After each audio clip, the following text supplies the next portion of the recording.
So we're going to refresh our memories about Brian the asthmatic. And he's a 22-year-old young man, although in this photo he looks like he's aged a number of years.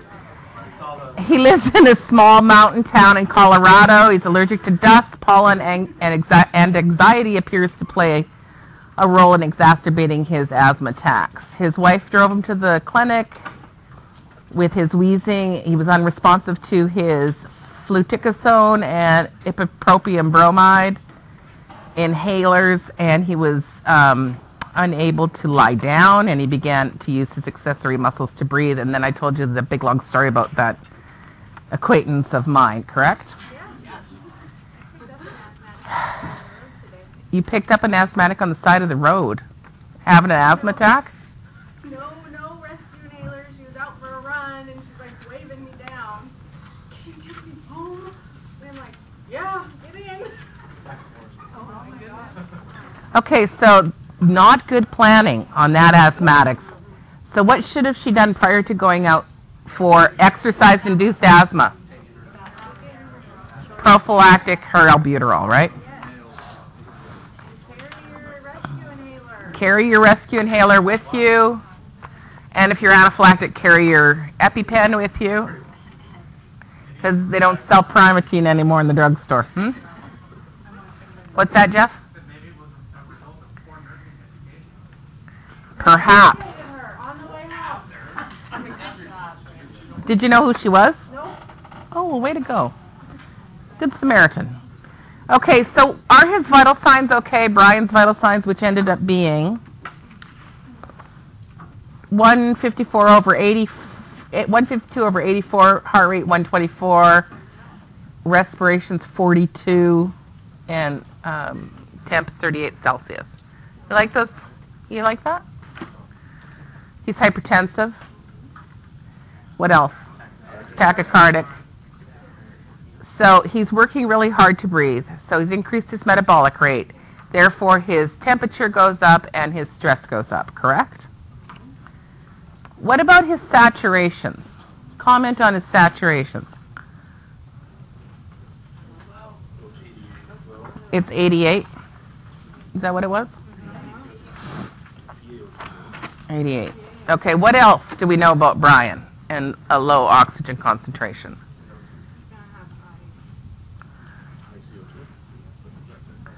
What else do we know about this scenario?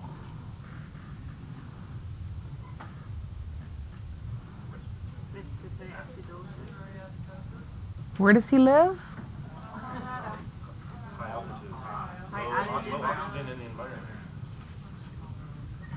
So he is in a high altitude. So oxygen saturations are going to be less in a higher altitude. They should still be greater than 90, but his is going to, I mean, it's less. So if you live in Colorado, it's going to, your O2 sats will be less, but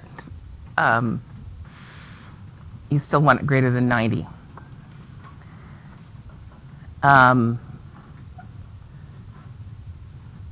At home, to get O2 at home as a supplement, I think Medicare requires that you have 88 or less for your O2 saturation, is what Medicare is now requiring. You're saying yes, Ray, is that correct? Like, do you work in the home health environment, don't you?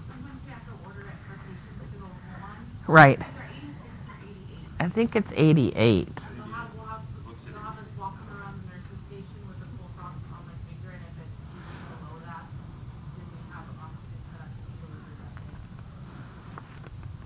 Okay, good. Okay, so drug classifications of fluticasone and ipratropium bromide. What are those drugs? Let's talk about fluticasone first of all. It's an inhaled corticosteroid. So it's good. It's a drug that's often used for asthmatics and anyone who has reactive lung disease, correct? But is it a rescue inhaler? No, it's a maintenance inhaler. So what else do we need to know about fluticasone and any other inhaled steroid? Rinse your mouth afterwards because you could get thrush.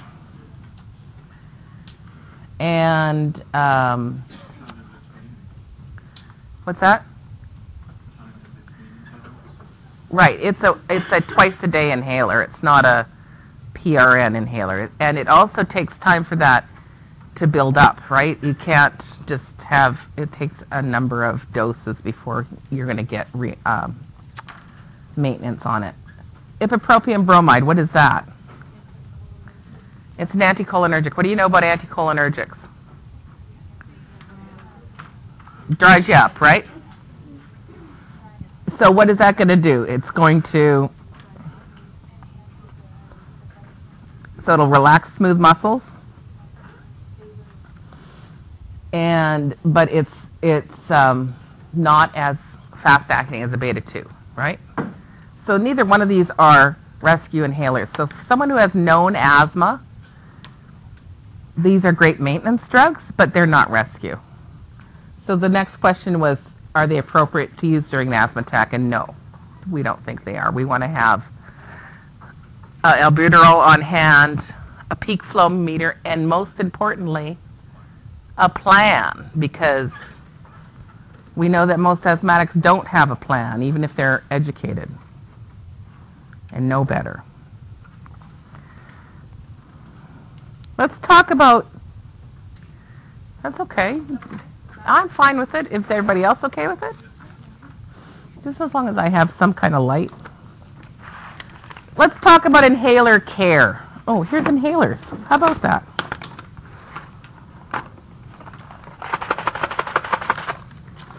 So this is a Spiriva. Let's pass that around. This is an Aero inhaler, which is supposed to mimic an albuterol. Right? Pass.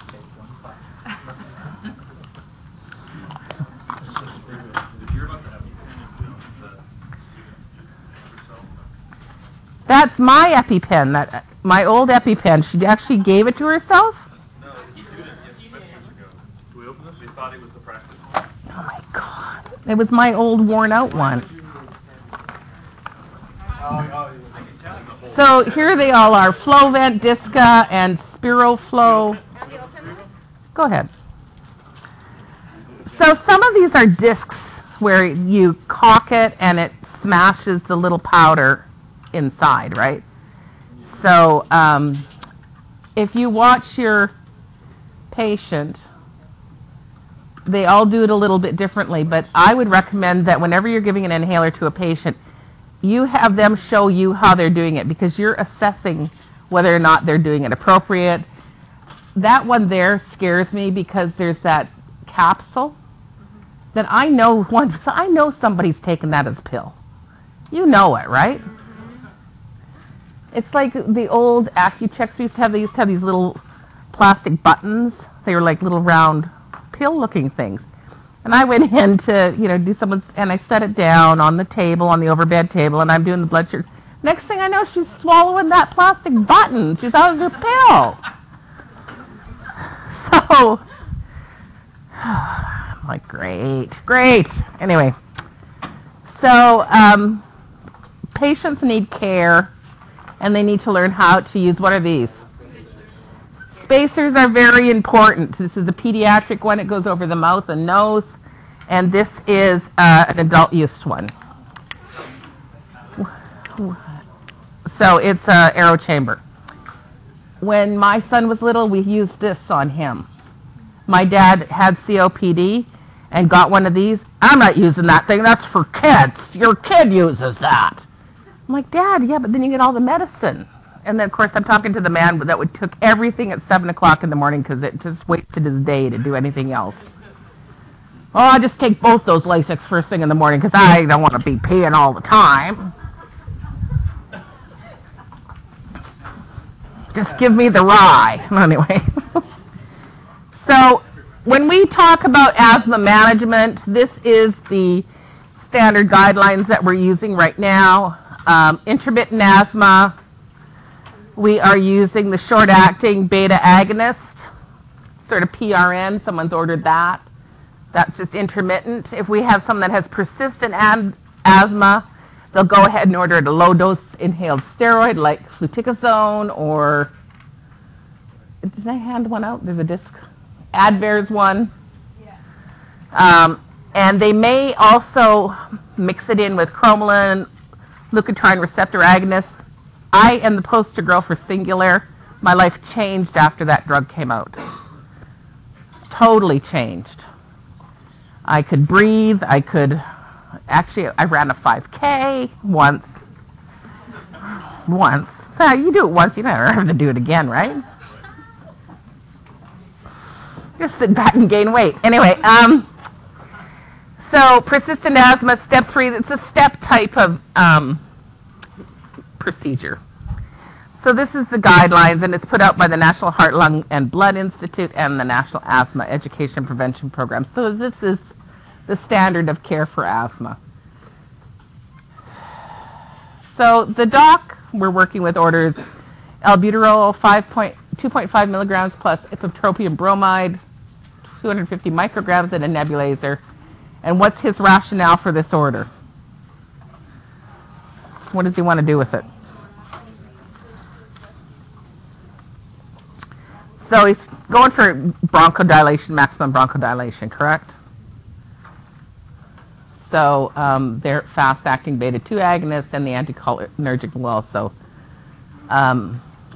create the bronchodilation. So why would we put him on oxygen right away? Stats suck. So he has decreased airway resistance, decreased in his tidal volume, and we want to increase his oxygen concentration. Asthmatics have more of a difficult time. It's not so much getting the air in, it's getting the air out. But it feels like you can't get air in. So if you have a patient like you picked up on the side of the road today, loosen their clothing with their permission. A quiet environment. A short-acting beta-2 agonist with a cool mist nebulizer. There is nothing worse than having hot nebulizer stuck in your face when you can't breathe. Oh, let's just put this heated aerosol mask on. No. Cool mist. Elevate the head of the bed, oxygenate them, hydrate them, have them cough effectively, and teach them pursed lip breathing. What does pursed lip breathing do? It help keeps the airways open. There's a bit of resistance, so it'll help keep it from collapsing upon itself. So we teach it not only to asthmatics, but we teach it to COPDers too. Anxiety is huge. When you can't breathe, you're pretty anxious. And if the person that you think can help you disappears on you, you get even more anxious. So with your asthmatics, it's good to stay with them and look at them in the eye and breathe with them. And if you can get them to focus their attention on you and breathe with you and do pursed lip breathing with them, pardon me, and try and decelerate the anxiety somewhat, it often helps. Sorry, let me turn that off. So after several hours of IV and PO rehydration, we give them another albuterol treatment. Commonly what you're going to see in the hospital is that they'll give it every 20 minutes and stack it if the patient's in great distress. His wheezing and chest tightness resolve, and he's able to expectorate his secretions, and the doc discusses Brian's asthma with him and says inhalers meet his day-to-day basis but fail him when he has an asthma attack. We've just talked about these are maintenance inhalers, they're not rescue. Thank you. The physician discharges Brian with a prescription for oral steroid bursts, 40 milligrams a day for 5 days. This is more common than it used to be. We used to give them 40 milligrams a day for 5 days, 7 days, and then 30 milligrams for 7 days, and then 20 milligrams for 7 days, and then 10 milligrams for 7 days. Now we're into a month, right, on steroids? And then 5 milligrams for 7 days, and then wean off like 2.5 for 5 days, and then you're off. Now, what is the rationale for weaning off of steroids? Do we make steroids in our body? Yes, we do, in our adrenal glands. So when we blast this much steroid, not this much, but 7 days, 40, 30, the adrenals are like, well, look at all this free-floating corticosteroid running around here. I don't have to make any. So it shuts down, right?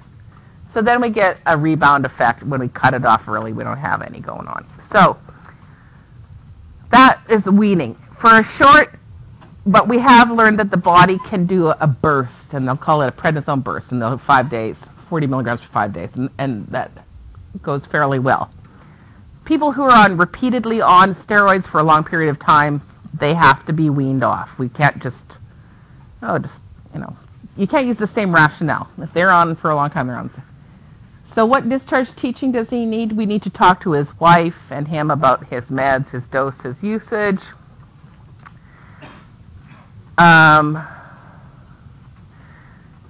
See a specialist, go to a pulmonologist, use a meter dose inhaler with a spacer and a peak flow meter. And plan for exacerbations. Have the plan. So I guess I have improved on my plan somewhat, whereas I don't go to Benihana's anymore. And I do carry I probably don't leave the house without a rescue inhaler. I'm pretty fastidious about making sure I have one with me. And then if I don't, I can get myself kind of wigged out over it. And then I have to do a little pursed lip breathing in the mirror and calm myself down. But you want to make sure that they have a plan, because people do die from status asthmaticus. And we talked about how wheezing is a good thing to hear. It's a good crow. So when you don't see it, it's when it stops and they're still struggling, that means that the airways have shut down on themselves. And then we're in status asthmaticus. A trigger journal. So my trigger journal is in my head. I know what will trigger me.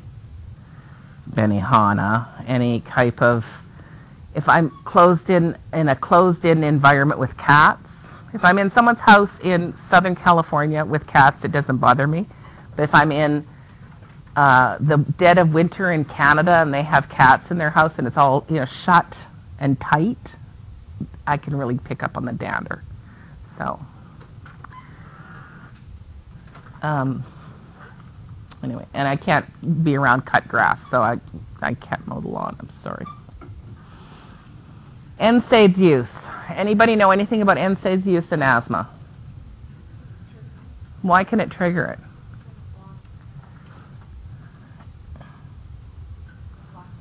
Yeah, it can cause bronchoconstriction. So you always want to ask if they're on any type of NSAIDs. And people who would have older individuals who have COPD often have other chronic diseases that, like osteo, and then they're told to take NSAIDs. So you want to figure out if they're, doing something that's going to cause problems with their comorbidities. Turn. Oh, I have to show you this. My asthma. They said they'd fix it, but it didn't make any difference at all. Well, sometimes doctors make mistakes. Anna, you need to try twice as hard to fix them. Are you using your inhaler? All the time. Go through one a week. You sure you're using it right? Do I look like an idiot? No. Why don't you show me how your inhaler works?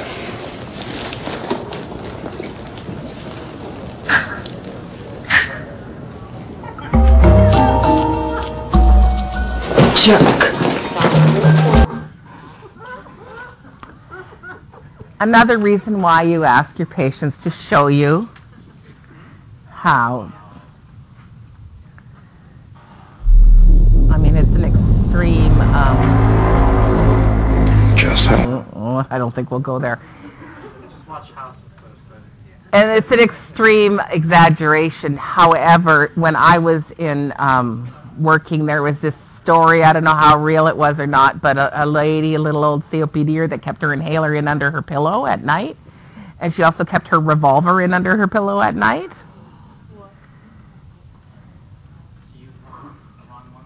Yeah, shot her mouth off. No. That was a bad joke. No, it wasn't. It was a story. But you want to ask them how they're using these things. So you ask him to demonstrate how he uses his metered-dose inhaler, and he vigorously shakes it and holds it at an angle and points towards his cheek. And basically he's going for buccal absorption, right? It's an inhaled drug. It needs to go down into the airways. So often you will see people wrap their lips around it, right? Iggy, what page is it on? Tell me what page it tells you how to properly use an inhaler. You need to have that, I think, what is it? Is this?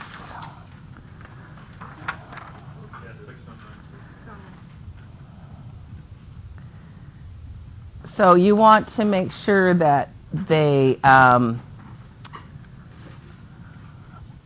open their mouth, hold their breath after they've inhaled it. Use a spacer.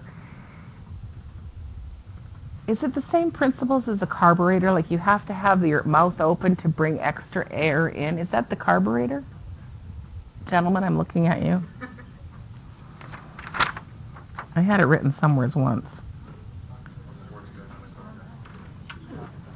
You're a sports guy, not a car guy. Is that what you just said?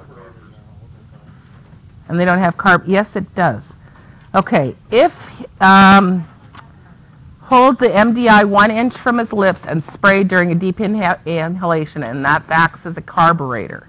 So it helps bring the air in because you're bringing the outside air in with it.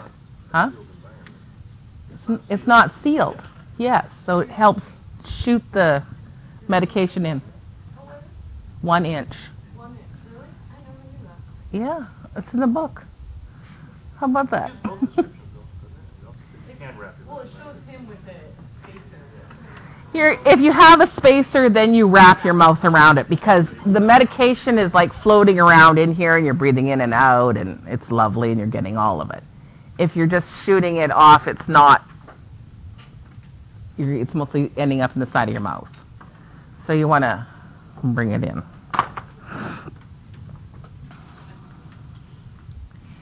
All right. So his wife wants to know, do you think he'll ever have another attack? Yeah, pretty much guarantee. But you're not going to say it like that. You're not going to be flippant. But you would say, yes, it's quite likely that he will have another attack. And therefore, you need to have a rescue inhaler and a plan. Keep a diary of your triggers. The goal of asthma is to manage it. It is a chronic disease. It doesn't go away. A lot of children who have reactive airway disease, that they interchangeably use that term with asthma. Reactive airway disease does kind of, you grow out of it. Asthma, typically people don't grow out of it. They may manage it better, or they may have triggers that they avoid and therefore they don't have it. So peak flow meter. Peak flow meters are here and available. What you want to do with a peak flow meter is have somebody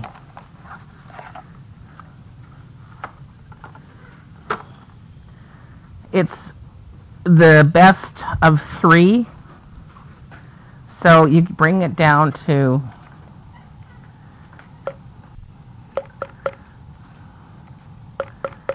the little ball goes all the way down to the end. And then you have the patient take a big deep breath, standing up if they can. Big breath in and blow. And you get the best of 3 to try and recognize what their peak flow is. And they are to maintain a journal, which looks like this. It comes with it. So you bring the arrow down and they do 3 breaths, and then you set their range with the side. And so they're supposed to do this every day. They take maximum expiration is the maximum expiratory effort through the device, and the best of 3 is what they're going to track every day. Now, Sue Simpson, last time she had a bad asthma attack was when she was writing her thesis and trying to do research at the same time and put on Christmas for guests and be supermom. So she got in a little bit of trouble and had to be out of work for a while and went on steroids for a long time and got steroid crazy and had a peak flow meter. And really did a good job of tracking that peak flow every day, and am I in the yellow zone or the green zone, and that lasted about a month. Then I felt better and wasn't steroid crazy any longer and didn't track it. So I still don't know what my peak flow is at this moment in time, but I should. No, because it's not very good. I can tell right now my asthma's a little kicked up at the moment. I'm not going to do it. I'll probably be in the yellow zone. And then I'll have Brandy over here driving me off to find a rescue inhaler, which is in my purse in my office, by the way. So it is a good idea to do a peak flow. Are they compliant? Not necessarily, but it's a good idea to teach it to kids primarily. And then we talked about using the inhaler with the spacer. Patients really do this very well in the hospital, not so well at home. So follow-up visit, Brian's asthma is listed as mild persistent asthma. His peak flow on the albuterol and Mictolone has increased to 450 liters per minute, which is 88% of predictive. His cough has subsided. He can play sports again without any problems. He doesn't wake up, no lost work, no emergency visits. He shows you how to use it properly. He doesn't put it behind his ears.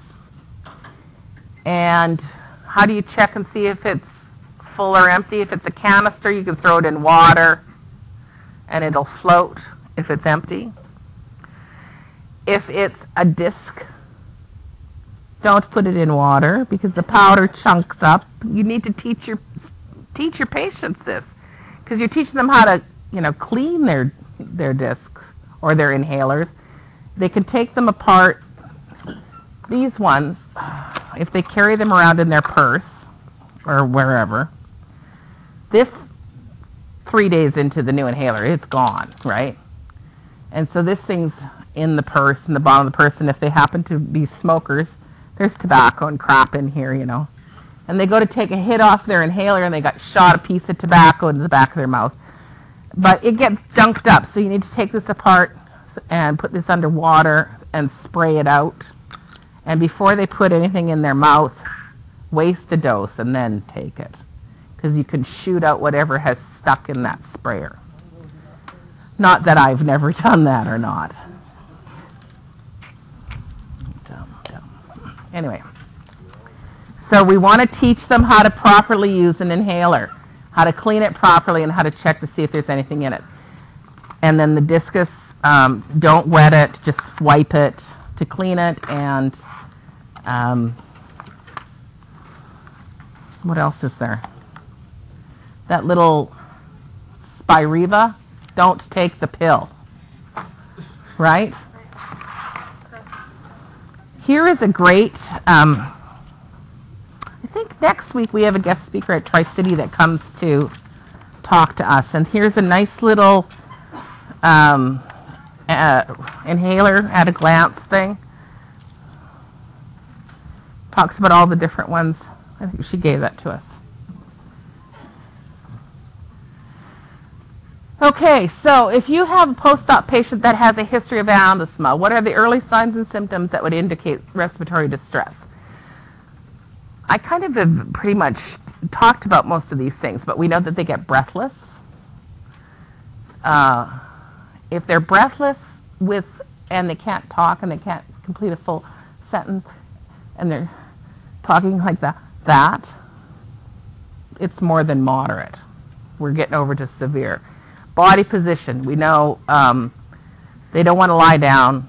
They prefer to be sitting and unable to recline, and they may posture themselves like this or in tripod position. Over bed table with a couple pillows is very helpful to them if you're trying to get them to relax. Laying back still in like high fowlers, it's still, the weight of the chest is still heavy. So if they can lean forward, especially if they're women that have heavy breasts, just do this yourself. Stand up and put your weight off stand up and pitch yourself forward and feel the difference. Can you feel the difference then when you stand upright and the weight that's on your chest versus when you do this? You have increased lung expansion. Increased lung expansion like this, right?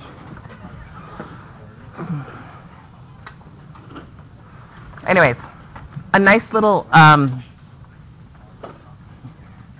table to have a look at the different types of respiratory distress.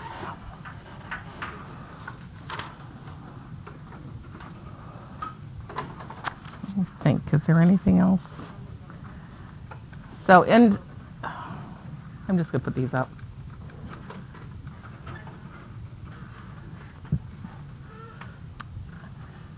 Identify 4 impending failure. Well, we have more than 4. They're still short of breath when they're laying at rest. They can't talk, they can't lie down. Respiratory rate is greater than 30. Paradoxic thoracoabdominal movement. So they're belly breathing, they're breathing in and out. And that always looks nice when I do that, I'm sure. You can't hear breath sounds very well. Remember, we want to hear asthma. We want to hear wheeze. When we decrease wheeze, we don't hear it so well. They're going to be tachycardic initially, and then they're going to become bradycardic, right? Absent pulseless paradoxis. Peak flow meter is less than predicted. Less than 91% SaO2. PaO2 60. Less than 60, and CO2 is greater than 42. So that would be impending respiratory failure. What's the first thing you're going to do if you have impending respiratory failure and you're in the hospital? Get ready to intubate. Yes. Yes, you're going to get ready to intubate. So what does getting ready to intubate mean? Well, it could be the rapid response team, but you're going to work somewhere where there's no rapid response team. Okay, you need your equipment on hand. Suction in the room. The patient needs to have an IV in place. You're going to say call respiratory. You might work in the hotel in the hospital where there's no respiratory. Could be you. But there's probably an intubation tray. You want an IV in. You want to sedate them if you can. You want to give them. Often we give them. Numb their throat, and the physician is the one that intubates.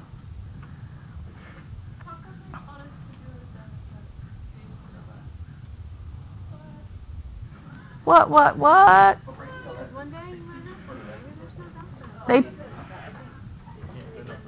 EMTs intubate also. Paramedics intubate. If you're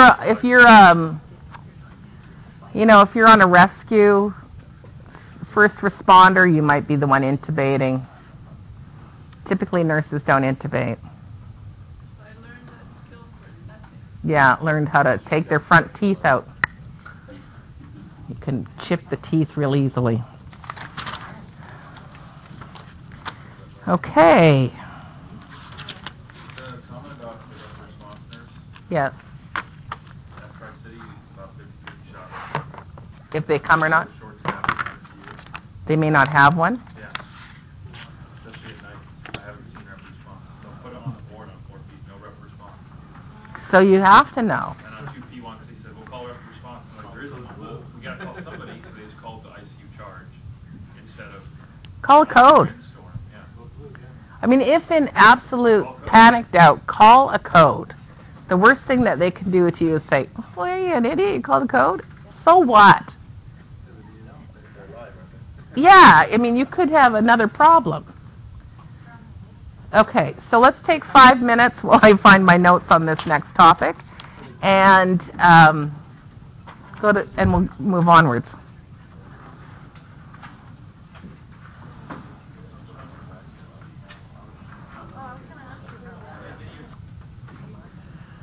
Okay, let's move on to the ICU nurse that tells you. This lady in ICU calls to give you a report about Dennis. He's a 56-year-old man with a history of chronic bronchitis. He quit smoking 12 years ago and exercises regularly. He went to see his doctor with complaints of increasing exertional dyspnea, and a large mass was found in his right lung. 3 days ago, he went under a right mid-lobe and a right lower lobe lobectomy, and the pathology report showed an adenocarcinoma. No neurodeficits. His vital signs are 120/7, heart rate 110, respiration's about 30. He's been running the fever of 100.2 Fahrenheit.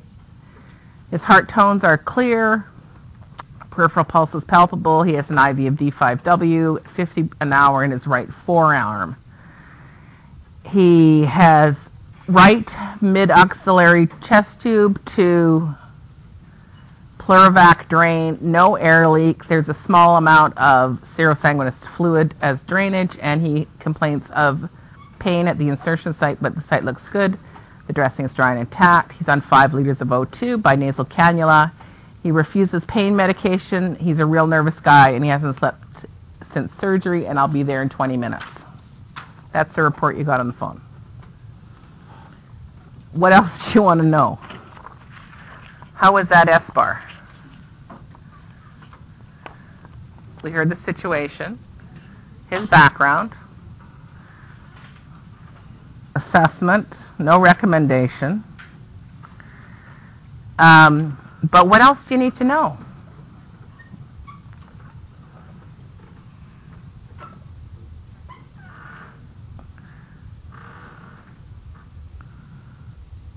Okay, so he had a right lobectomy, mid and lower lobectomy. He's got a chest tube on his right, mid-axilla.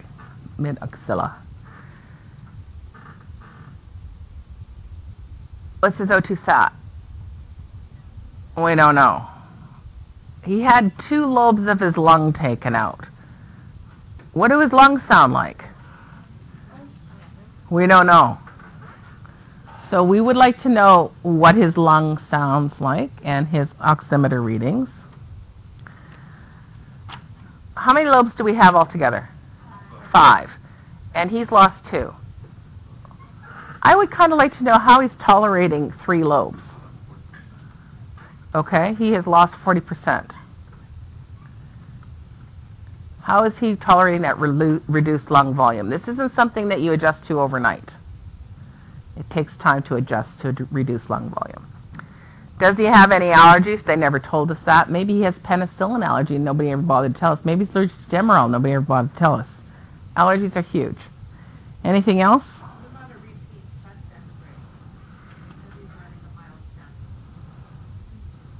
Well, we don't have any of those, do we? We don't have any labs either.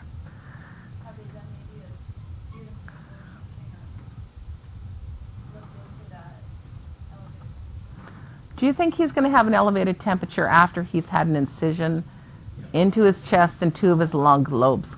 Because the inflammatory response is going to happen, right? Totally. So that doesn't necessarily mean that there's an infection. We have inflammation. But we don't have any other information. So yes, those are all good points. What are his labs? What does his chest look like? How is he managing decreased lung volume? Like that. Does he have any family that comes in to see him? What is his support system? So Dennis is transported by wheelchair past the nurse station to a room at the far end of the hallway. And you enter his room for the first time, and he's sitting on the edge of his bed with his left leg in bed and his right leg on the floor. So he's sort of half sitting in bed, half laying on the bed, right? You introduce yourself and you tell him you're going to be his nurse for the rest of the shift, and you note he keeps rubbing his left hand over the right side of his chest. Okay. So before I get all into this, I need to back up and tell you, I was supposed to tell you this story ahead of time. And I always forget to tell it at the beginning of the semester, but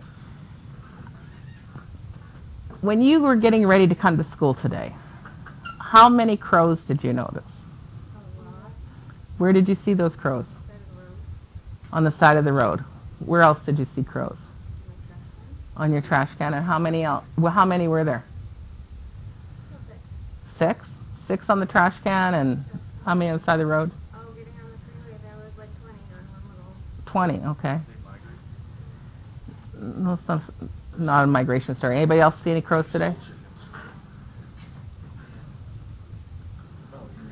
Anybody else notice any?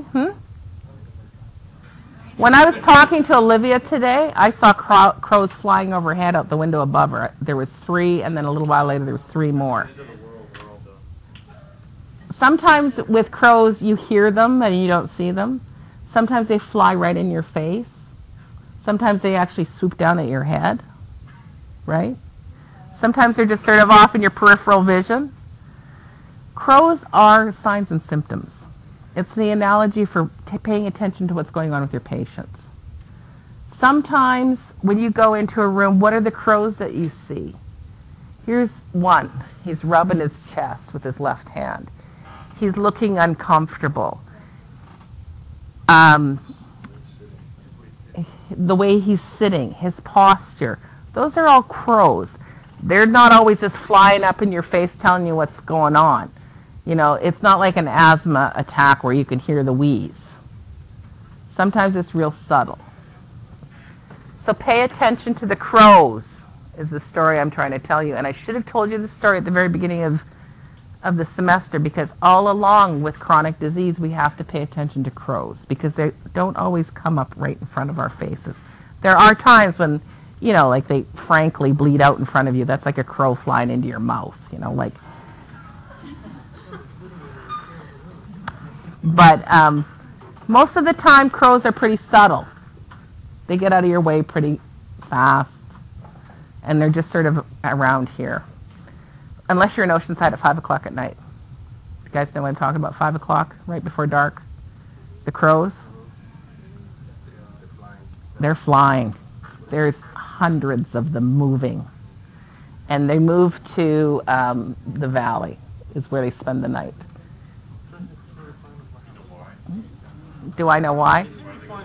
Because that's where they roost for the night. Crows, all kind of this big congregation of crows stay. I looked it up. They stay, like hundreds of them will roost together, and then they have different territories that they all fly out to. So the Oceanside crew, sometimes they go that way, though. You're right. And they do.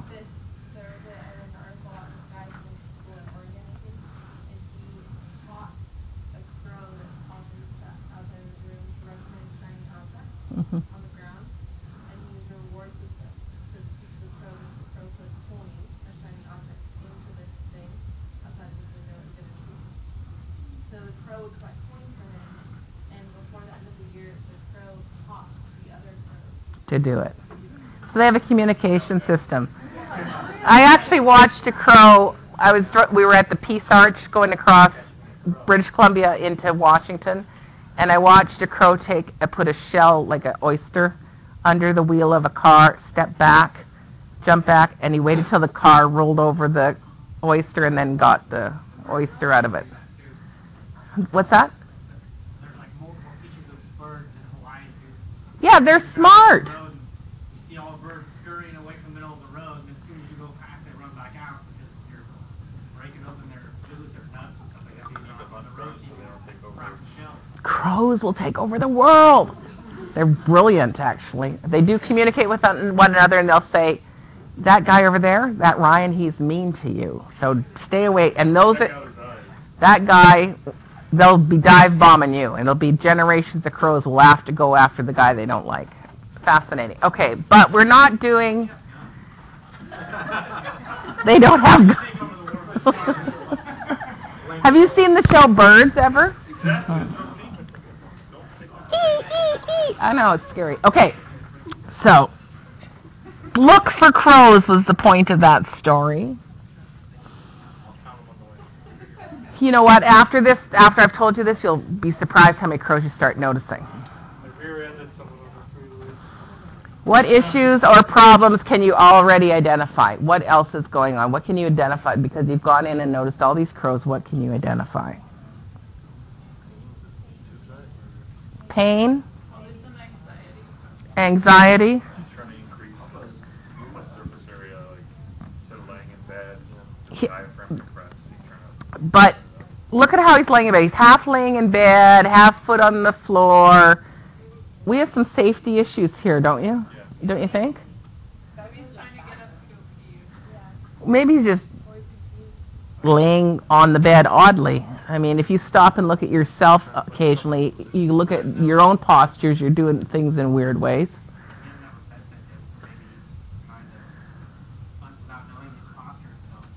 Maybe. So, but there are some safety. I mean, there's no side rails up here. The other issue I'm concerned about, he's way at the long far end of the hallway. Okay, so safety issues, pain issues, sleep issues. Remember in our report, he hasn't slept. How many days? What day is this? Post-op day? Day 3. What do we know about lack of sleep? What happens? Cuckoo.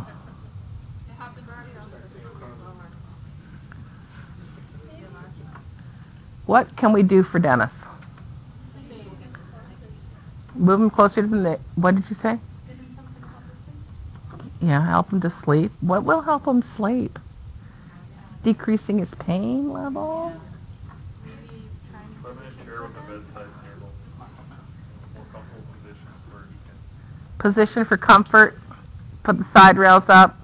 Address the isolation. We do need his vital signs and his O2 because we haven't done that yet, right? And assess for pain.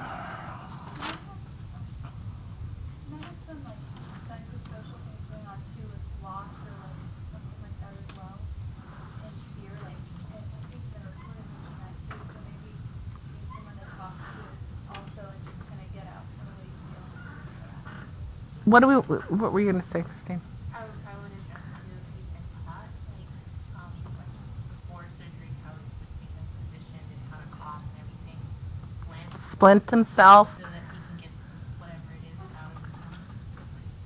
When we do a pain assessment, what are we going to ask him? What brings on with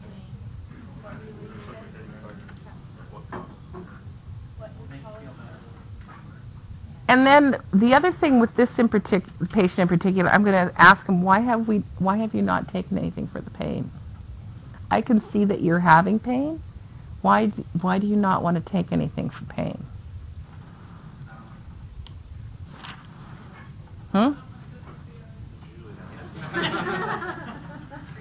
Oh, we want his call light close to him, right? So Dennis states, I have a nephew who rolled his Jeep, busted himself up really bad, and he got hooked on those drugs, and I don't want to be any part of them. We're not going to hook him on drugs. This guy had his thorax opened up, and they ripped out they didn't rip him out, but took out 2 lobes, right? A significant amount of pain, I would think. So what do we say?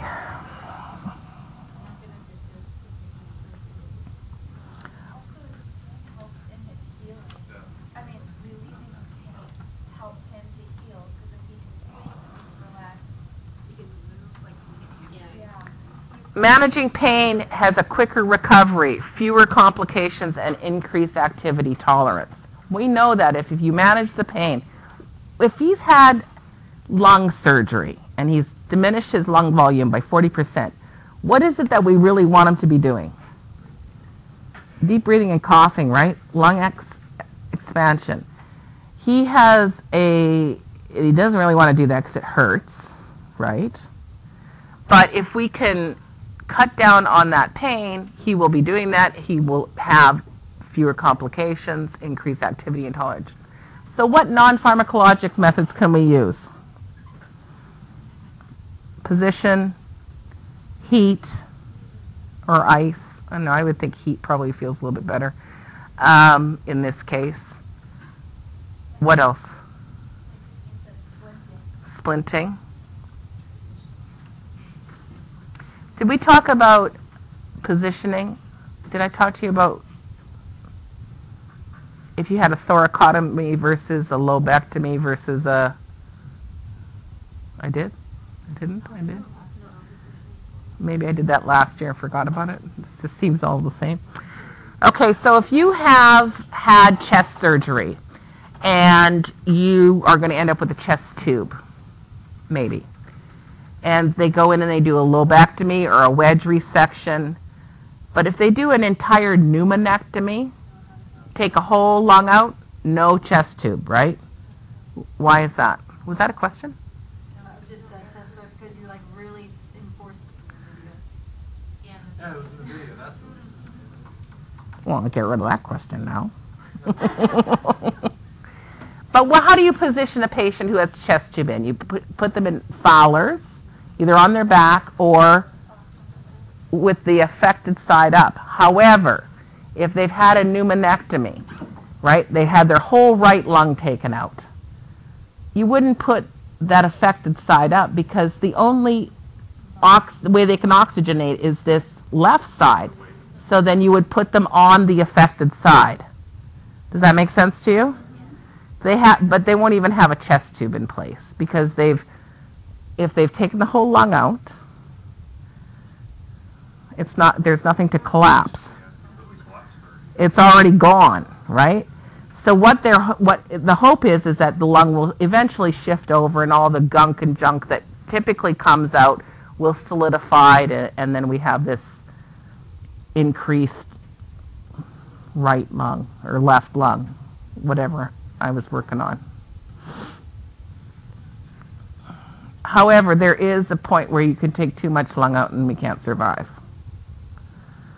And unfortunately, I took care of a woman who had that happen to her, and she died when I was taking care of her. And, you know, you will go through your entire career, and there will be these, I call them my ghosts. I know her name was Susan. Maybe that's why I remembered her so well. And so I always know about her, and we just took too much lung tissue. She couldn't survive. We did, surgically did. We, as in the hospital experience, yeah. I don't even remember what the underlying thing was, but I know that she didn't have lung volume left to support herself. And she just hung out until her sons got there, and then she died. She had it over time, and I can't really remember. I honestly don't remember. But this is the second or third time she'd had lung surgery. Jade. You were saying don't position on the side of the chest tube? Like don't lay on Don't lay on the chest tube. So if you had a lobectomy and you had your right lower lobe removed, then you want the chest tube up. You still have the right upper and mid lobe to oxygenate. When we did with him, Denise told me to position on the chest tube so that way it drains with gravity. In ICKY it says both, and it says according to the preference of the surgeon. According to, and I wouldn't put it on top of the chest tube. Maybe tilt that way. Tilt, but not on it. But that is true that it would gravity would help. Yeah. But it's just Right. I'm not putting that on there now. Okay, so why is he using his left arm only? What's wrong with his right arm? It hurts? How come it hurts? Where did he have the incision?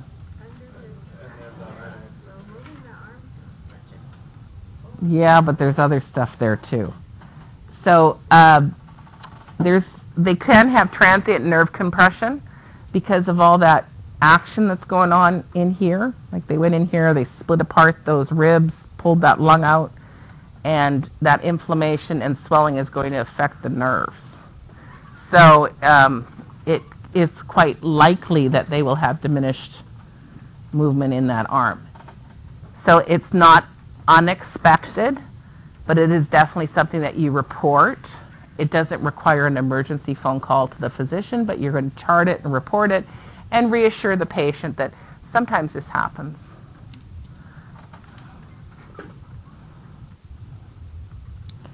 So you administer morphine 8 IM and tell Dennis I'll be back in 30 minutes. 50 minutes later, his call light goes on and you enter up and he goes, I think I'm going to go throw up. And what are the next 3 things you do? Give him a bucket. Aspirate. Turn him on his side, give him a bath basin, a cool cloth, question as to what's going on and when did he start to feel sick and all that stuff. So, get a vessel that's going to hold vomit, not that stupid. An emesis basin? What is that for?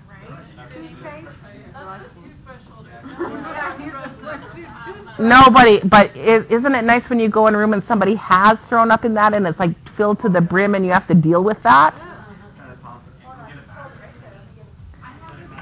Yeah, I'm going to hear a story back here. I can tell by the look on her face. I have this patient who said he hadn't drank anything for 3 days, and he said he felt like he was going to throw up, so I just grabbed the little thing and gave it to him because I figured nothing's going to come up and nothing else larger was within reach. That guy must have chugged a whole Gatorade, like, right before he walked in, and it was bad. And it's on the wall, it was like, I was just like, let it out. Well, I know, and then they call you the call light and you walk in and there's that basin that's filled to the top with puke. It's like, oh. I'm just not good on that. And puke and toes, I don't like that. Anyway, so Dennis says I started to feel sick a couple minutes ago. It just kept getting worse. I knew I was going to throw up. And what do you think? Why does he get nauseated? Morphine. Our friend morphine. So, should we give him the second dose of morphine? No. What do you want to do then?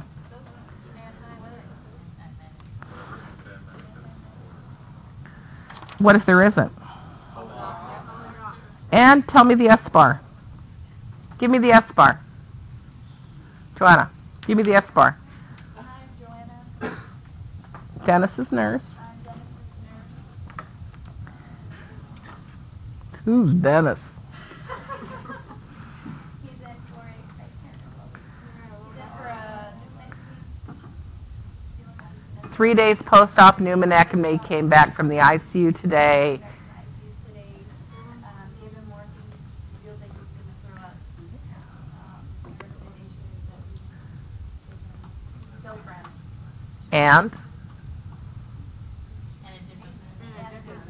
And a different pain med. So I'm thinking Dilaudid. I'm not going to give him Norco, he's puking. I want to deal with his pain. So no, and we're going to S-bar him, we're going to call the doctor. It looks just like you there. Okay, so his pain and nausea are under control. An hour later, you remove the chest dressing and note the area around the incision looks slightly inflamed, and the tissue immediately around the tube looks white and moist, and there's a scant amount of brown drainage. What are you going to do? Get a culture. Culture it? What's wrong with that incision?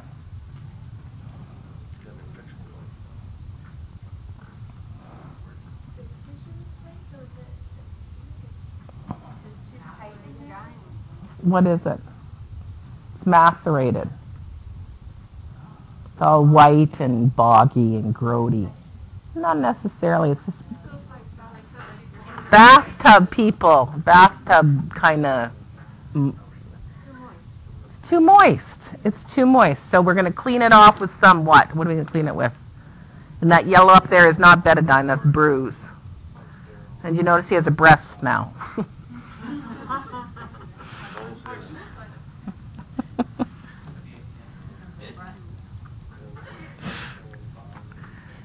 We're going to clean it with normal saline, sterile gauze, and then what are we going to do?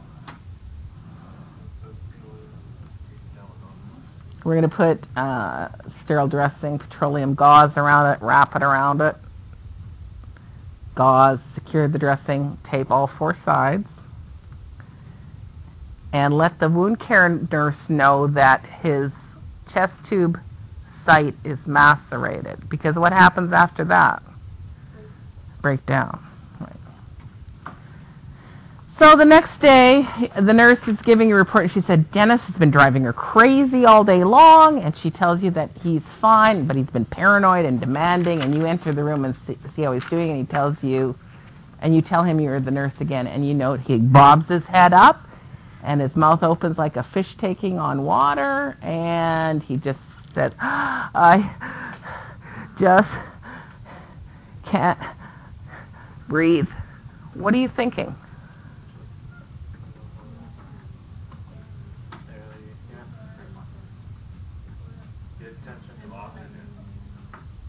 He can't oxygenate. He can't breathe. He can't get enough air in.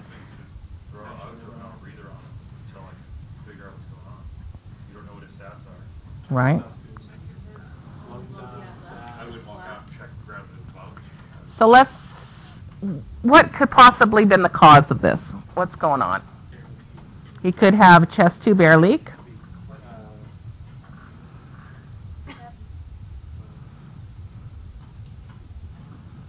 You could have a pneumo.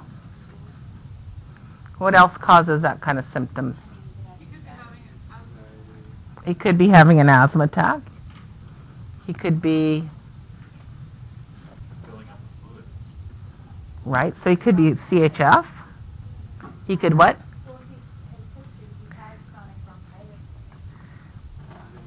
Maybe he has pneumonia, maybe he has chronic bronchitis. Maybe, what else when you can't breathe? What else do we are concerned about when people can't breathe? What else do we think about what's happened? Choking. Did he choke on something? Maybe it's anaphylaxis. What else could it possibly be? Patients post-operatively get. DVT becomes a pulmonary embolus. He's had respiratory issues for a long period of time. We've done surgery on him. He can't breathe when they can't talk and to you and they're panting for breath. They're moving into severe respiratory distress. Could it possibly be from adult respiratory distress syndrome, ARDS? There's another possibility.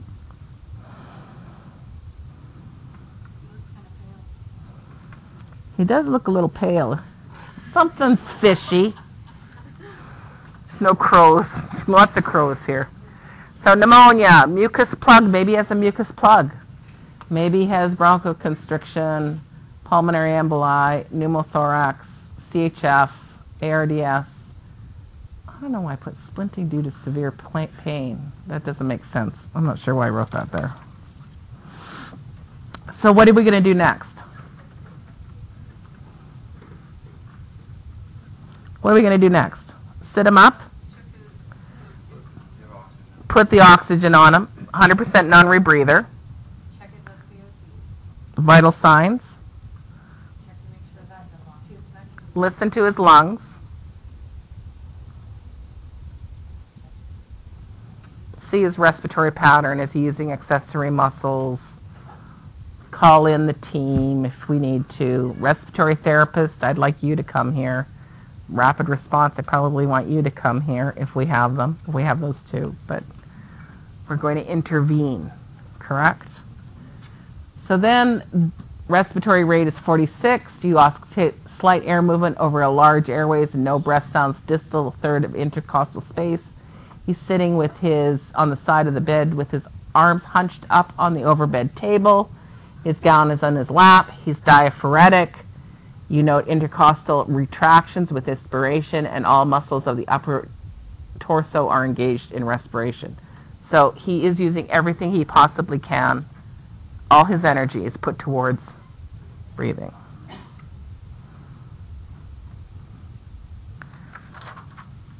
What are you going to do next? This is your assessment now. What? What'd you say? Call the doctor? Call the doctor, or I'd call a code. Call a code. I'd call a code over even rapid response. He's working too hard. I want the team here. Rapid response, I'm going to get a nurse maybe if there's one on. But I really would like a physician to come too, because what's the next thing I'm anticipating is going to happen? Intubation. And it's not going to be me, even though I have ACLS. I work in an environment where I do not intubate. I tell you about the student of mine that got intubated a patient. Oh, I was at Scripps Green and I sent a student to the operating room, and I think this is what I think happened. The anesthesiologist didn't realize it was a nursing student and thought it was maybe an EMT student, and asked him if he wanted to intubate, and of course he said sure, you know. So he came back to post-conference and said, oh, I got to intubate the patient. I'm like, what? Because EMTs often go to observe surgeries and they learn to intubate paramedics. Correct myself. Those guys, the guys on the vans.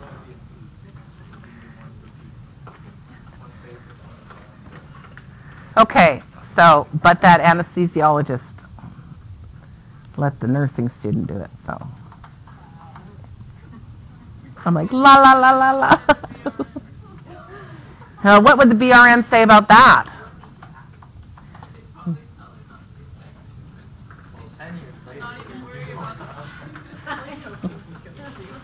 Okay, so we call the code. So Dennis is successfully resuscitated and transferred back to the ICU, and the physician returns to the floor and compliments you on your clear thinking and your fast action. And the nurse who gave you a report about how much he was bugging her and driving her crazy comes up to you to apologize. And she's relatively new and asks you, how did you know this patient was in the early and late stages of respiratory difficulty, and states that she wants to learn from her mistakes so she doesn't put another patient through what Dennis went through. I can't get my breath.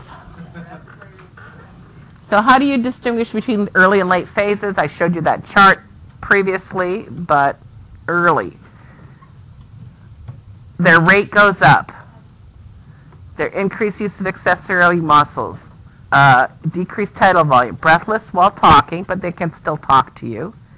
Tachycardia, pulseless paradoxis, agitation, loss of sense of humor. Seriously, nothing's funny when they can't breathe. Energy and cognitive awareness focused on breathing. You know, when you talk to your patients, most of them will kind of give you a sort of a laugh when you say something funny, right? Even if they don't feel that good, they'll feel, you know. But nothing is funny when you can't breathe. And then late stages, yeah, don't laugh at respiratory failure. They can't talk. We won't hear any lung sounds. They become mute. What? What do you mean by decreased ET? Tidal volume.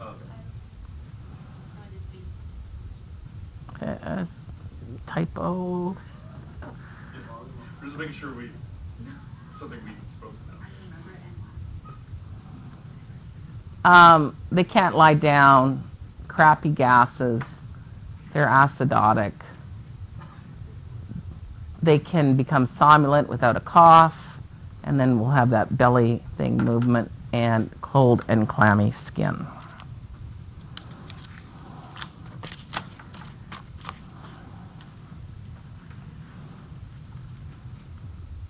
Does he live happily ever after? Yes, he does. He has a history of, he's undergone a lobectomy. 2 of his 5 His tidal volume is drastically reduced and will take approximately 6 months for that remaining lug to hyperinflate and compensate, and anytime he has any respiratory problems, he will have an exaggerated effect. It will have an exaggerated effect on him. And then he recovers, and his chest x-ray at 5 years shows no reoccurrence of the cancer. Yay! Dennis lives happily ever after.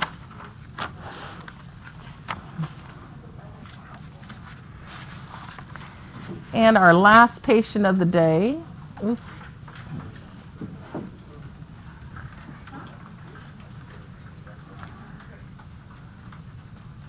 Hello, my name is Henry Williams. Life sure has changed over the last 2-3 years. Retirement just isn't what we thought it would be. We, that would be Eartha and me. I spent my life working for the transit department as an engineer for the rail system.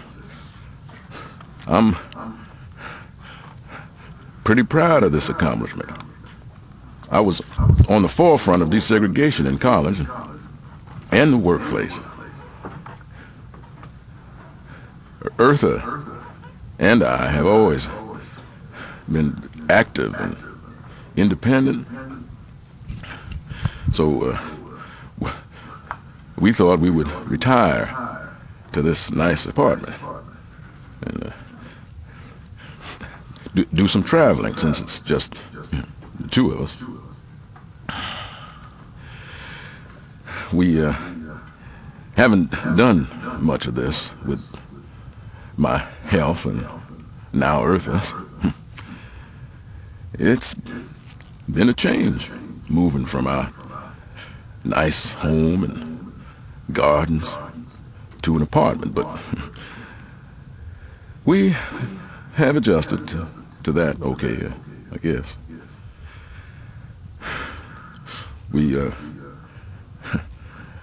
lost our only son 10 years ago to the Gulf War, and that really changed our lives as well.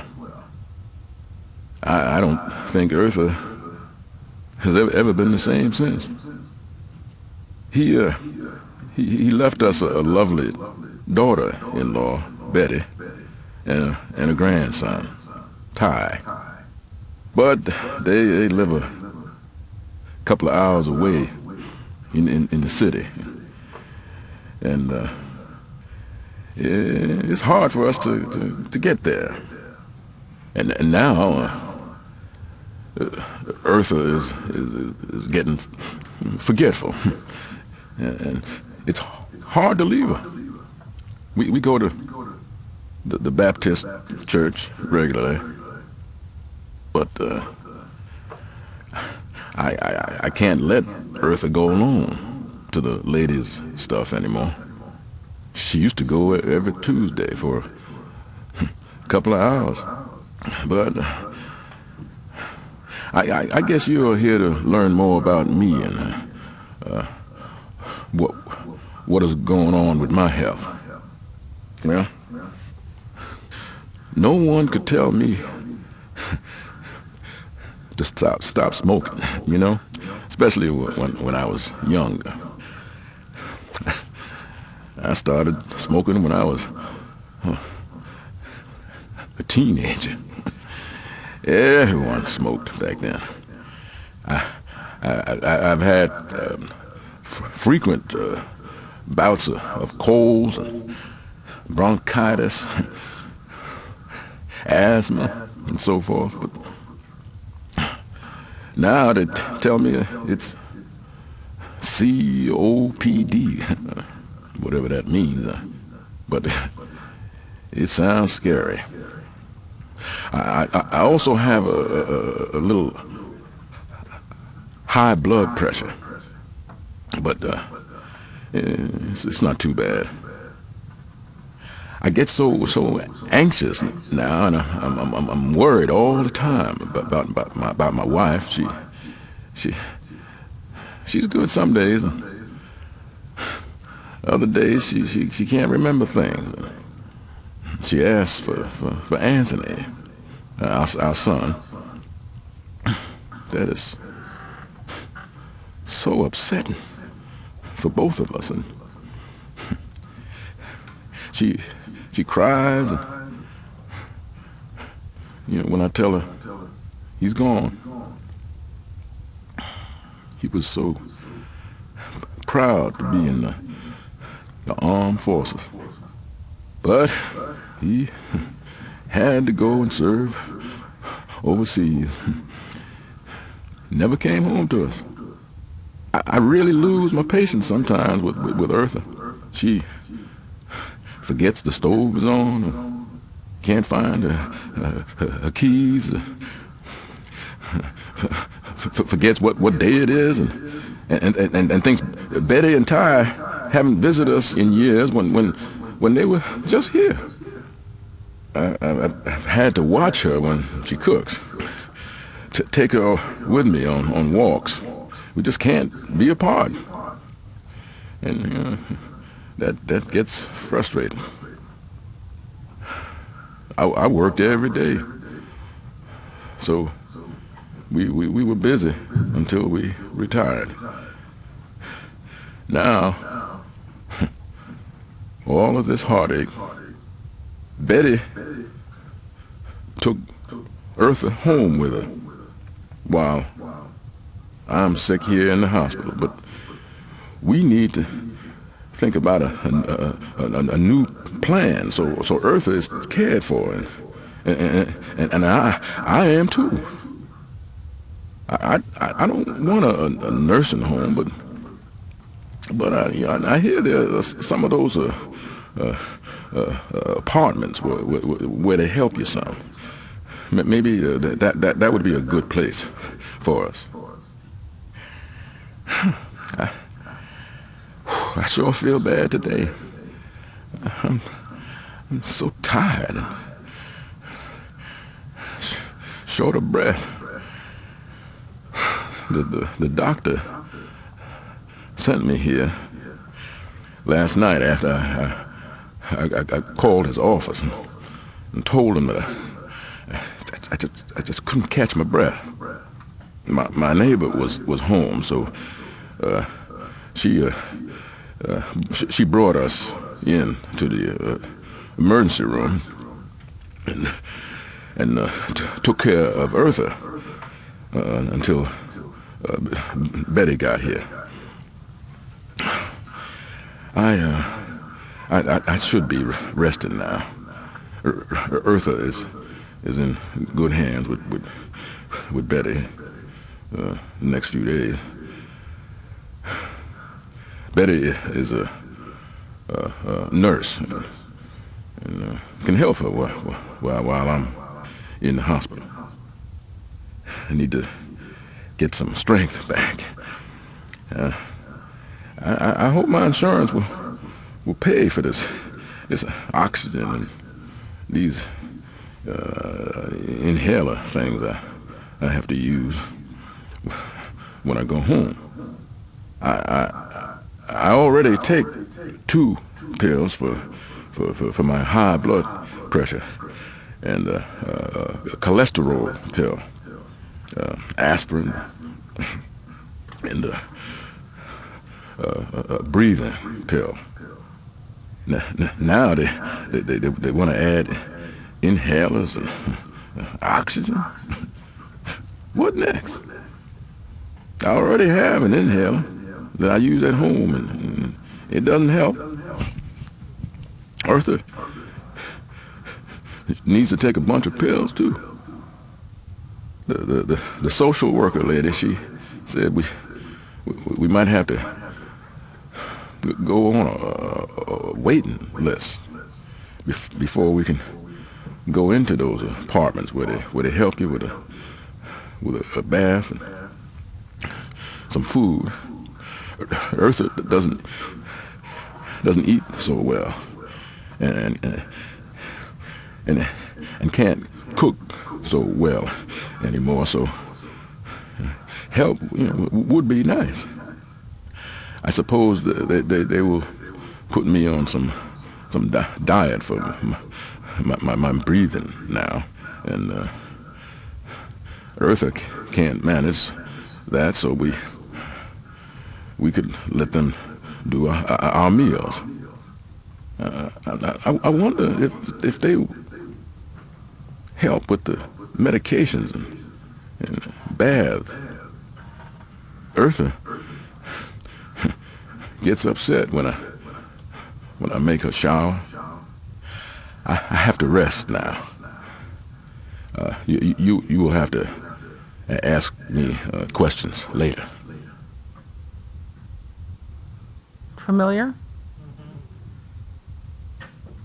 Tri-City people should know who this is. Okay. So what are Henry's strengths? What strengths does he have? He's aware of his weaknesses. He has some family support. So he's connections in the community. He's able to manage his medications thus far, but he is starting to talk about how he does need help. He is going to need some assistance. So what are your concerns? I'm pretty concerned because he's her primary caregiver, right?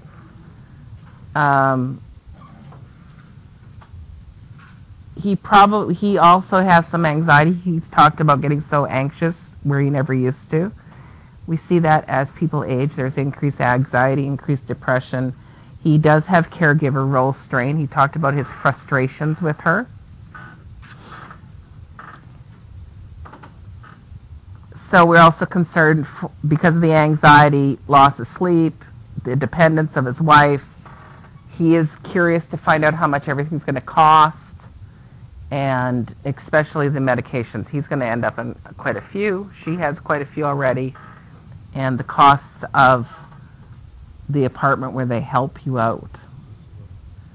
Assisted living. And what level of assisted living? Some assisted livings don't. Memory care, and he could probably be regular assisted with medication management. Medication management. So what else do we need to know?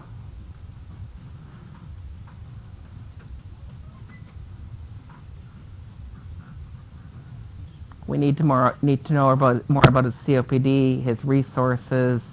Is there adult daycare, a senior citizen center that they go for meals? We need to figure out what stage of Alzheimer's she's in. And while he is in the hospital, we can connect him through our resources that we have available. So we're going to start this process. So he is right now having an acute exacerbation of, he's exasperated with his exacerbation of COPD. He's stressed.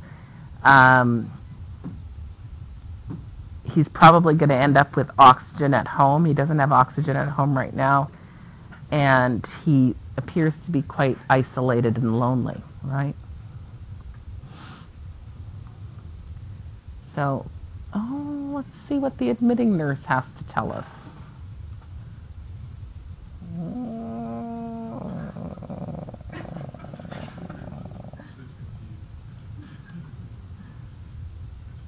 Henry Williams is an 80-year-old man who was admitted for exacerbation COPD. He has a history of hypertension, which has been well controlled by enalapril for the past 6 years, and a diagnosis of pneumonia yearly for the past 3 years. He is very thin and is experiencing difficulty breathing at rest. His cough is productive of thick yellow-green sputum. He is irritable and anxious when he talks of being a 2-pack-a-day smoker for 38 years. He sleeps poorly and lately feels tired most of the time. Blood pressure is 162/84, heart rate 124, Resp 36, temp 102 degrees, O2 sat of 88%.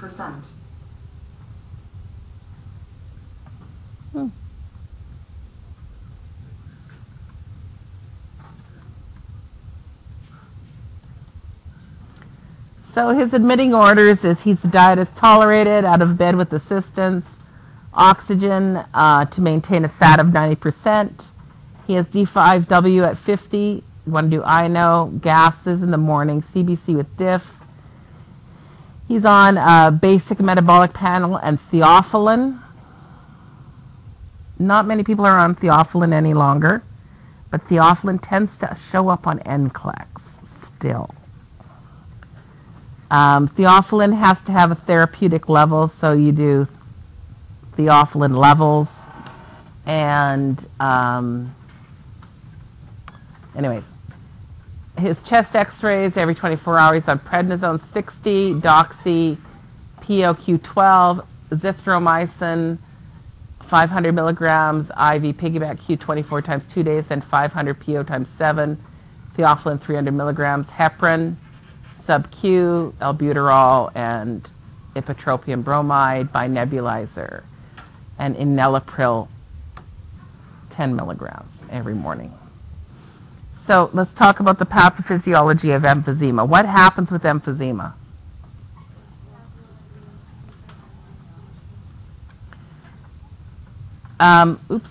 So the small airways are destroyed. The alveolar bed is destroyed. When we, the elastic fibers of the alveolar walls that hold open, they collapse. And you know how normally we have these little alveoli like this?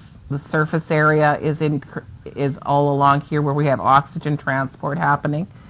These blow out, and they blow out. They can blow out and cause a chest or a lung to go down, or they can just blow out and cause blebs. They're called blebs. They can be on inside.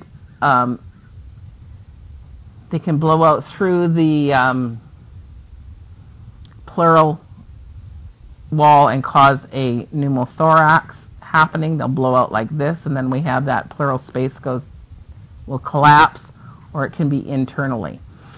But we decrease our surface area for oxygen transport when they blow out like that.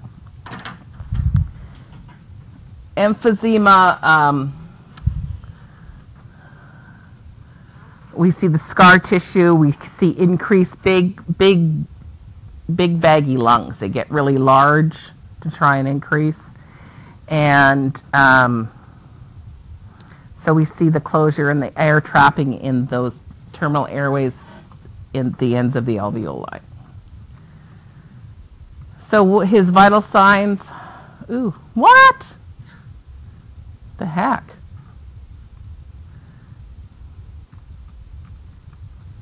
What are we doing? That was weird. It went all the way back to asthma. So he's hypertensive, he's tachycardic, he's tachypnic, and he has a fever. What are you going to do to improve that oxygenation? Put him on 100% non-rebreather? Why not? Titrate. We'll start at 1 and go up, and what do you max out at? 4 usually. What else can we do to improve his respirations? Turn, cough, deep, breathe position, incentive spirometer, tripod, pursed lip, diaphragmatic breathing, belly breathing, like that, pursed lipped.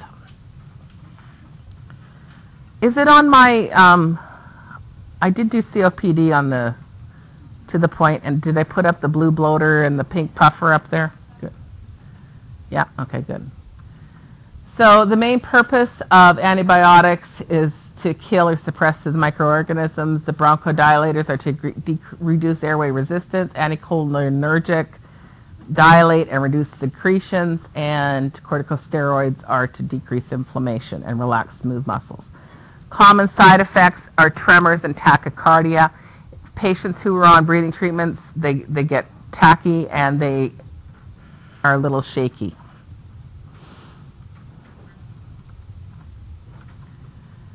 So you give him your dietary tray, and he's so hungry, and you leave the room, and he's just like porking down his mashed potatoes, and you pick up the tray, and you notice he hasn't touched anything else. and you ask him what's going on, and he says, I can't understand it. I'm so hungry, and I start to eat, but then I have trouble breathing, and I have to stop.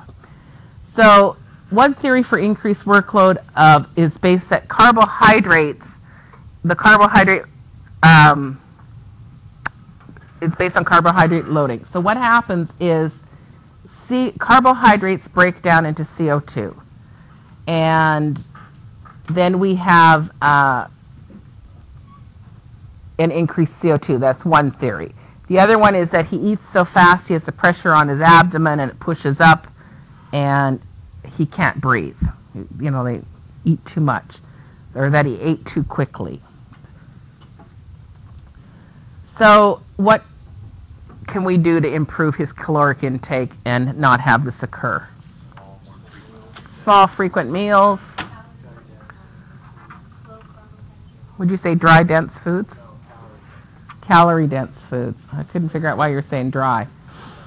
So 40 to 50% carbohydrates, 30 to 40 fat, and 50 to 20 protein, 6 small meals, eat slow, rest, have his family bring in whatever he wants, include his spouse, not necessarily with this case study, because Henry is, Eartha probably won't get it, but a dietary referral. 3 expected outcomes for his treatment. We want him to be less dyspneic, increased depth and rate of respirations, and his ABGs back to normal, and appetite. So you notice that he has a box of dark chocolate on Henry's overbed table, and he tells you he wakes up at night and eats 4 or 5 pieces of chocolate, and several of your COPD patients have identified a craving for chocolate in the past. What is the basis of this craving? Does anybody understand it?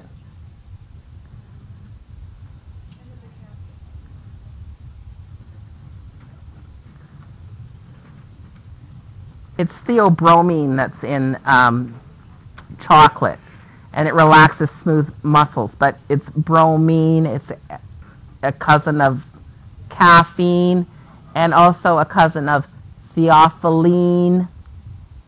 It's bronchodilation. Now, or it relaxes the smooth muscles. Like, you're not going to have him in an acute exacerbation and give him, you know, a Hershey bar. It's not going to work. But it's interesting that the body craves that particular element. Do you know if dark has more theobromine? Yes, it does. Dark has the highest level of theobromine.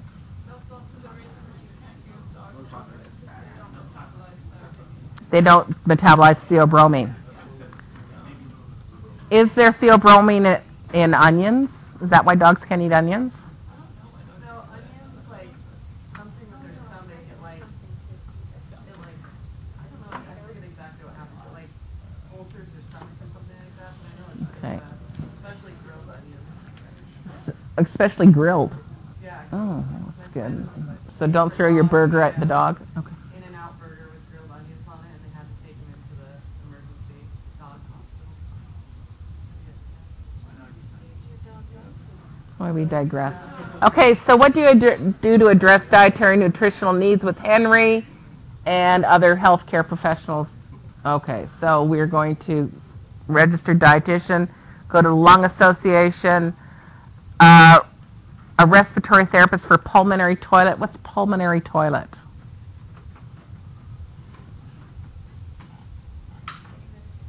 Yeah, it's the same thing. It's to coughing, deep breathing, coughing, and expectorating. Educational topics we want to go with him: infection control, activity, medication, fluid requirements, when to see attention. He's probably going to go home on O2. That's going to have to be something he'll have to address. Pulmonary hygiene and pulmonary toilet are the same thing. They're interchangeable terms. Old people will say toilet. Old vintage nursing and therapists. So let's get another report from our friend. How come she didn't just show up? I'd like to know. Oh, it's somebody different. Yeah. It's a different nurse. Henry Williams will be discharged today to the local rehabilitation center. He has been weak and has progressed slowly with his pulmonary rehabilitation. He still gets short of breath with his ADLs. He is worried about his wife and her memory lapses. His vital signs are stable and he is using his oxygen at night and as needed for shortness of breath with activity. He will need to have teaching done, and the medication reconciliation documentation done. We faxed some of the transfer forms to the rehabilitation center. They will need to be called with a report on Henry and his plan of care.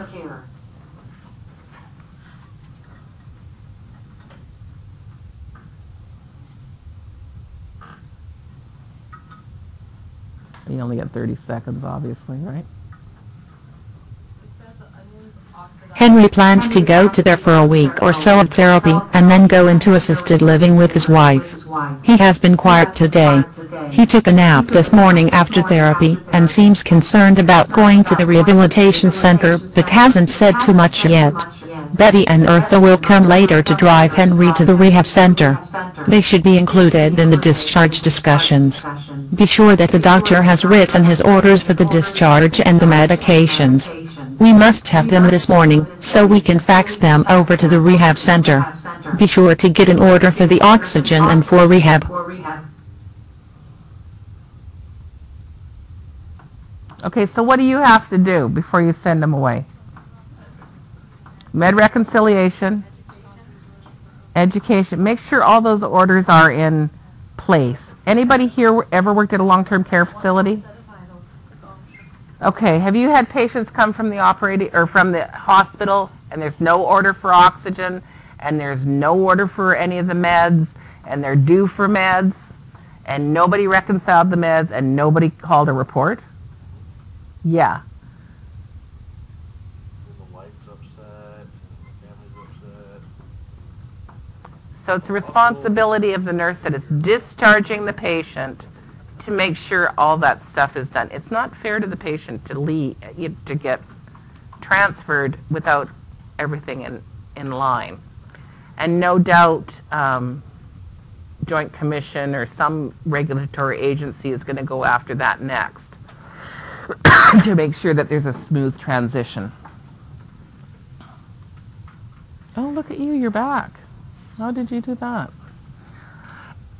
The other thing I wanted to know is what crow can you think of that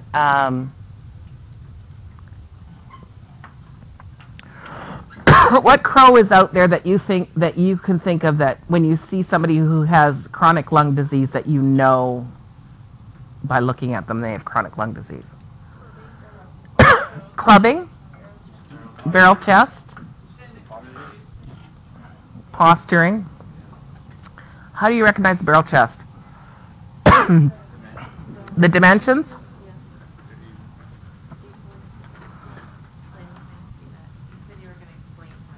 Yeah, okay, so come up front here. You get to do this to me too, okay? All right, so turn this way. So her anterior to posterior should be half of what her lateral is, right? Pardon me. So, yeah, I need my inhaler. Step out, step away from me. So it's like this. Now turn and face everybody. So if I come around, is this half of her? So she does not have a barrel chest. Now you do me. Right? Now come around.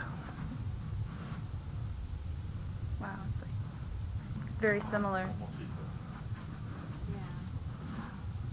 I have a barrel chest. Woohoo! Thank you. Why do I have a barrel chest? Lifelong asthmatic chronic lung disease. Always. So that's how you can see by somebody walking down the street. You can tell if they have a barrel chest. The other thing that you can see, this is primarily with old COPDers. They have like this. Old men, they have their shoulders up around their ears. Why is that? Exactly. They're trying to get as big a lung expansion as they can, right? And then they have that dry cough that annoys everybody. Is he like that? Yeah. Just think about an old smoking cow skinny. And then they got that big V. Their chest, and it's like, Yeah, then they got these sticks hanging off of their chest that are their legs. Okay, so I have to end now because Christine has